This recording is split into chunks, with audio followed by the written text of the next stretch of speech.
Assalamualaikum warahmatullahi wabarakatuh. Welcome back to Bincang Semua Musik bareng aku Hanum Salsabila Rosyida. Yang di episode ke-6 kali ini merupakan special edition lomba ME Awards 2021. Memasuki musim penghujan, emang enaknya nonton di rumah sambil rebahan atau sekedar nonton film untuk menambah kreativitas diri. Dan tentunya buat teman-teman yang baru nonton Bincang Semua Musik, jangan lupa like, share, and subscribe untuk terus mendukung channel kami. Nah, sebelum aku mulai pembicaraan kita pada kali ini, lebih enaknya nih aku kenalin ke kalian dulu narasumber kita pada kali ini, yang seorang inspiring personnya Semua Musik. Sekarang aku lagi bareng Kak Cynthia. Hai Kak Cynthia. Halo Kak Hanum. Gimana kabarnya hari ini Kak? Tentunya baik dong, sebaik chemistry di antara kita. Oke, fitih sekali. Tetap semangat ya Kak. Nah, tak kenal maka tak sayang nih. Yuk kita kenalan dulu bareng Kak Cynthia. Halo semuanya, kenalin aku Cynthia Ivita Zikrullah. Aku dari kelas 12 IPS 2 SMA Muhammadiyah 6 Pondok Pesantren Karangasem, Paciran, Lamongan, dan asalku dari Sidoarjo. Oke, jadi Kak Cynthia ini statusnya jadi anak rantau ya Kak? Bener banget nih Kak Hanum. Nah, aku juga mau tanya Kak Cynthia sekarang di Semua Musik ini lagi ngikutin organisasi apa aja? Oke, kalau ditanya seperti itu, aku lagi ngikutin organisasi IPM, Ambalan Pramuka, dan juga tim redaksi Oase Semua Musik. Oke, jadi for your information guys, dari seluruh organisasi yang disebutin sama Kak Cynthia barusan merupakan sudah mencakup semua organisasi yang ada di SMA Muhammadiyah 6. Jadi terbukti banget kalau Kak Cynthia ini emang beraktif banget berorganisasi ya Kak? Bener banget Kak Hanum. Nah, berhubung banget nih Kak Cynthia juga salah satu anggota dari Ikatan Pelajar Muhammadiyah yang ada di SMA Muhammadiyah 6. Aku mau tanya nih Kak, secara subjektif aja, menurut Kak Cynthia IPM itu apa? Oke, kalau menurutku ya Kak Hanum, IPM itu bagai sebuah candu. Kayak kopi aja candu. Kenapa? Karena di organisasi IPM ini aku sudah menemukan suatu titik kenyamanan nih Kak Hanum. Dan yang mana kenyamanan itu tergambar pada saat aku mencintai segala aktivitas yang aku lakuin di organisasi ini tadi. Contohnya nih, ketika aku saling mensinergikan pemikiran bersama teman-teman.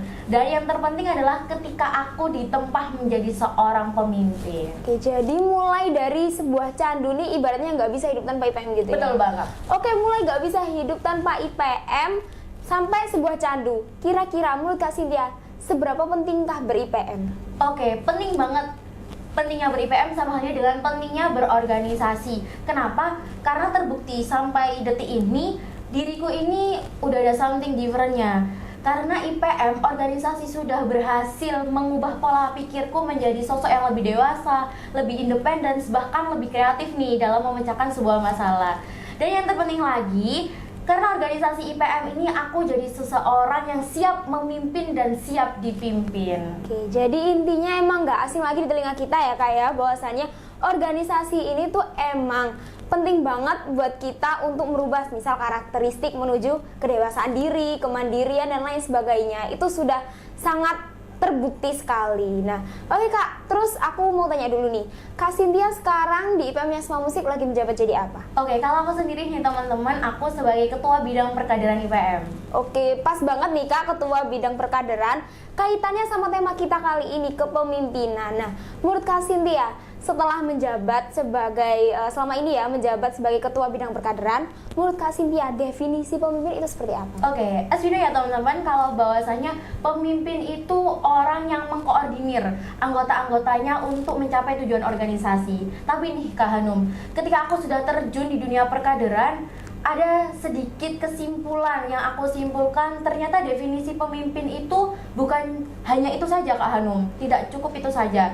Pemimpin itu adalah orang yang juga mampu bersama-sama menghebatkan orang yang dipimpinnya, menghebatkan teman-temannya, seperti itu. Jadi intinya nih guys ya, seorang pemimpin itu nggak boleh egois, karena dia harus bisa mengubah seseorang, yakni anggota-anggota yang dipimpinnya menjadi lebih baik lagi, nggak cuma dirinya sendiri. Nah, kayak ibaratnya kita ini harus bisa mensukseskan orang yang kita pimpin juga nih Kak. Itu baru definisi pemimpin yang sebenarnya. Nah, kita sekarang masuk ranah pembicaraan tentang pengalaman nih Kak. Nah, pengalamannya Kak Cynthia ini kira-kira ya Kak ya, dulu kan sebelum menjadi sosok Cynthia seperti sekarang, pastinya dong Kak Cynthia punya pengalaman berorganisasi sebelumnya, mungkin di jenjang SLTP-nya. Lah, menurut Kak Cynthia, perbedaan IPM atau pemimpin antara dulu dan sekarang itu seperti apa? Dan kira-kira pemimpin seperti apa yang cocok dengan zaman seperti sekarang ini? Oke, tentunya beda dong Kak, pemimpin di zaman dahulu dan zaman sekarang. Contohnya kita ibaratkan aja Raja Hayam Wuruk dan juga Presiden Soeharto. Tentunya cara mereka dalam memimpin beda. Kenapa? Karena zamannya juga beda. Jadi kesimpulannya seorang pemimpin itu harus bisa menyesuaikan bagaimana ia memimpin dalam menyesuaikan zaman atau keadaannya dan juga orang-orang masyarakat yang dipimpinnya. Nah, dapat kita simpulkan kembali, pemimpin itu harus terbuka, bisa menyesuaikan nih tantangan-tantangan zaman di era yang seperti ini. Oke, jadi nih guys, menurut Kak Cynthia, sepertinya pemimpin yang memang cocok buat zaman-zaman seperti sekarang ini tuh adalah pemimpin yang punya sikap terbuka terhadap tantangan zaman sekarang, perkembangannya seperti apa, bahkan masa digitalisasi seperti saat ini tuh sangat diperlukan. Nah, jadi intinya pemimpin harus yang terbuka, istilahnya jangan terlalu pudar lah. Kita tetap eksis nih di zaman-zaman yang serba modern ini. Nah, Kak Cynthia, kan ini kita membahas tentang perkembangan zaman nih Kak. Nah, kita di sini sekaligus sebagai seorang santri nih Kak ya. Santri yang biasanya terdominasi dengan kehidupan yang begitu sederhana. Jadi gimana caranya kita biar tetap eksis, tetap update, gaul, tapi dengan gimana caranya kita berdamai dengan semua teknologi itu Kak? Oke, emang susah banget ya teman-teman, apalagi teman-teman yang statusnya sebagai santri yang lagi nyantri. Emang kadang kita menyalahkan keadaan. Wah, apa kita dituntut untuk damai dengan teknologi, tetap eksis dan lain sebagainya, tapi kita di sini statusnya sebagai santri. Nah, kalau alternatif dari aku nih teman-teman, kalian bisa perbanyak berliterasi. Karena berliterasi itu juga akan membantu dalam menambah wawasan kita. Jadi kita tahu banyak hal nih teman-teman. Dan berliterasi itu bukan melulu ya, kita berliterasi melalui handphone, gadget, ataupun komputer-komputer dan media-media informasi yang mungkin susah banget kita jangkau, apalagi sebagai santri. Mungkin kita bisa nih memanfaatkan seperti media informasi majalah, ataupun koran-koran, dan bahkan kadang itu buku self improvement bisa banget tuh sebagai rekomendasi biar pemikiran kita, wawasan kita itu jadi bertambah Kak Hano. Oke, jadi intinya nih kita sebagai seorang santri nih guys, nggak boleh terus menyalahkan keadaan gitu ya Kak Isni ya. Nah, nggak boleh menyalahkan keadaan karena definisi orang sukses sesungguhnya itu orang yang tidak pernah menyalahkan keadaan. Jadi kita di sini sekaligus gimana caranya bisa berpikir kritis, memecahkan masalah dimanapun dan kapanpun seperti apapun keadaannya. Nah, oke Kak, tadi ini saran Kak Cynthia buat kalangan kita nih santri dan buat teman-teman santri di luar sana. Kira-kira saran Kak Cynthia buat teman-teman yang non santri nih khususnya, biar bisa tetap memanfaatkan teknologi itu sebaik mungkin dan tentunya pasti membawa pengaruh positif bagi diri kita masing-masing nih Kak. Gimana? Oke, kalau menurut aku nih buat teman-teman yang non santri, sebenarnya yang santri juga perlu tahu nih. Nah, ketika kalian ingin benar-benar memanfaatkan teknologi dengan baik, berpeganglah pada dua hal ini, yaitu ilmu pengetahuan dan ilmu agama. Karena apa? Karena itu akan membantu kalian menjadi pedoman kalian pada saat kalian bergaul dengan yang namanya teknologi.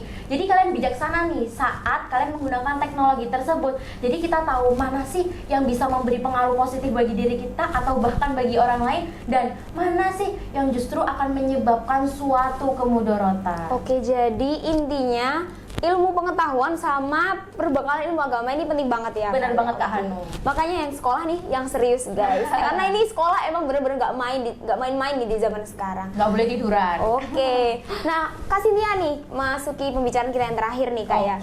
Nah, kira-kira setelah saran-saran Kak Cynthia tadi, kegiatan apa Kak sekiranya bisa kita implementasikan kepada diri kita, organisasi kita, atau bahkan untuk masyarakat di luar sana yang sekiranya benar-benar membawa pengaruh positif, apalagi tantangan zaman kan sekarang nggak main-main Kak, ya kan, seperti penurunan moral dan lain sebagainya nih. Nah, kira-kira gimana Kak? Oke, sebenarnya banyak sih Kak Hanum yang bisa kita lakukan, apalagi nih sebagai anak organisasi pasti sudah tahu banget ya kegiatan apa sih teman-teman yang cocok.